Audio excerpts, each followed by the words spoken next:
One of the most powerful comprehension tools on ReadToMe is the picture dictionary. By looking at picture meanings of the words in their textbooks, students can improve their English vocabulary very quickly. Let me show you how to use this tool on ReadToMe, and then we will look at some ways to use it in the class. To see the picture meaning of any word in your textbook, select the word and then click on this picture dictionary icon on the top of the screen. Pictures come up to help students understand the meaning of the word. Let's try this for another word.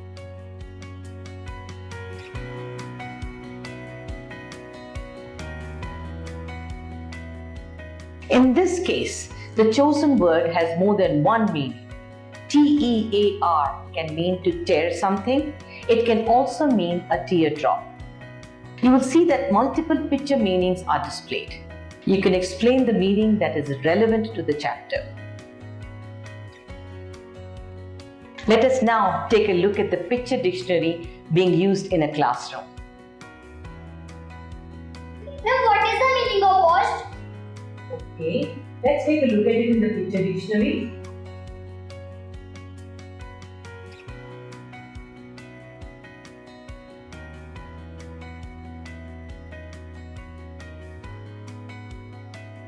There. Now, can you use the word washed in a sentence? Can I try? Yes. I washed my clothes today. Very good. Very good. Sit down. So, that was the picture dictionary, one of the most popular tools in any ReadToMe class. I'm confident that you and your students will find the picture dictionary very useful too. Thank you.